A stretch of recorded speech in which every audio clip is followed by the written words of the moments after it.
I'm Zunera Arshad, and you're watching A Friend of Satoshi Nakamoto. Yeah.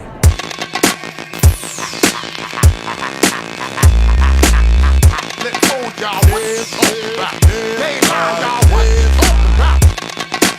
What's all about. Y'all, you're getting stomped by the marching band. Keep them shook like spray cans. It's so hot it'll make your face tan. Ace band rap the place, the wasteland. Bitch all in my mouth, but she tastes bland. I feel fake niggas a miss. These snake niggas a hiss, but won't bite. Yeah, well, so blockchain personally, I think opens up a lot of doors about data ownership and permissioning that, is very useful for a creative community and artists and authors, movie makers to really take advantage of. The world right now is kind of owned by a few entities, or the data of the world rather is owned by a few entities, and the blockchain opens up the opportunity to let individual creators profit off of their own creations more fully, and also build something that can be stored somewhere in an immutable way that's not affected.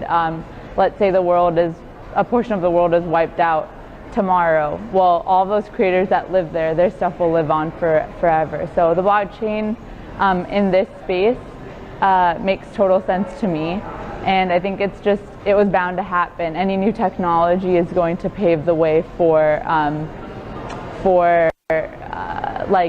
facilitating better relationships and interactions in communities throughout the world. So I don't think Comic-Con, the community that comes out to Comic-Con, is any different. My name is Zunera Arshad. I work for Consensus. Consensus is a venture production studio, and we basically grow ideas from inception into live products on the blockchain, on the Ethereum blockchain in particular. So we have about 50 plus projects in motion, and our creators and our Consensus mesh is located all across the world. So these products interact with so many different environments and ecosystems, from the US to Asia, Australia, and it's just going to continue to grow. So my story is a bit non-linear. I essentially realized that while I was studying global affairs, that everything that was taught to me was pretty Americocentric, and I made basically a 180 shift and decided, okay, I'm going to go to medical school and I'm going to study molecular biology. So during that year and during my thesis, I discovered electronic medical records and the problems with electronic medical records for physicians and patients in the United States. And I tried to create my own. In that process, I encountered the idea of the blockchain and realized it solved a lot of data problems that I myself was trying to tackle with this project. And that's what kind of ignited this rabbit hole situation where I just got obsessed with the blockchain, learned more about everything out there, and Consensus is a wonderful place if you're trying to contribute to the blockchain ecosystem to jump into and facilitate all of the efforts of all the projects that we have going on. So that's sort of my story. There's a lot of pieces in the middle, but I'm trying to connect the dots from one very different beginning to an unexpected present.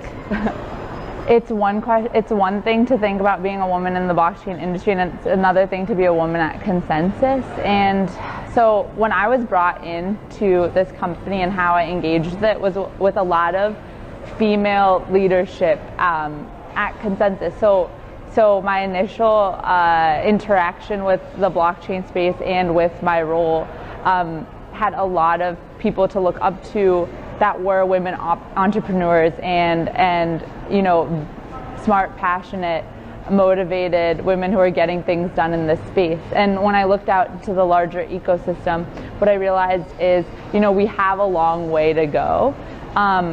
However, any woman will tell you it takes 2 times the amount to get half as much recognition. That's 2 times the hard work. That's 2 times the effort that you put into everything that is thrown your way to sort of get like a crumb thrown back at you. And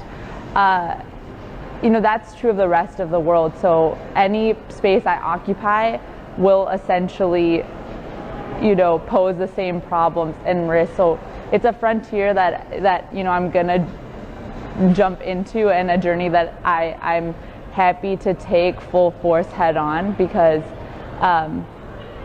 there's no way around it, I guess. And I think that as the world is exposed to more ideas, more people, and cultural differences, and we become more open-minded and decentralized, there's only so much more that we're going to continue to do to build opportunities for women, minorities, and communities that are affected.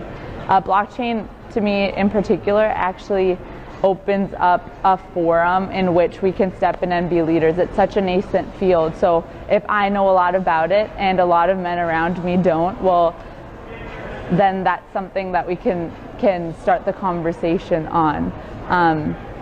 And that's the way I'm going to look at it, to kind of keep a positive spin on any time that things get tough or hard or seem to hold me back. Think about how it would appeal to my mom, and she's a physician that's kind of interacted with a lot of data privacy issues with electronic medical records that she kind of spends half her day on, right? A lot of what her work has now become in this new era, this new technological revolution, is spending time on charts rather than with patients. So when I explained to her the idea of the blockchain and why it's so powerful in kind of addressing some of the issues that she sees day to day, it was crystal clear to her that taking a risk and jumping into a nascent field and trying to build out that field and that community is a worthwhile endeavor, because the promise that it seems to pose is going to make things a lot better for even her day to day. And I think you can say that about a lot of things in the blockchain space, right? Not just the health field, which I've talked about already, but education and down to ownership and real estate of housing, right? Like, it's so hard for women, and a single woman in New York, to get someone to let her put a down payment on a house, and you don't realize that until you're kind of doing it. So I'm thinking of the single mom who may have lost her partner or is raising kids on her own for whatever reason and wants to invest in a house. Well, with some solutions on the blockchain, that actually makes that case of a mediator that might otherwise be keeping her from that opportunity,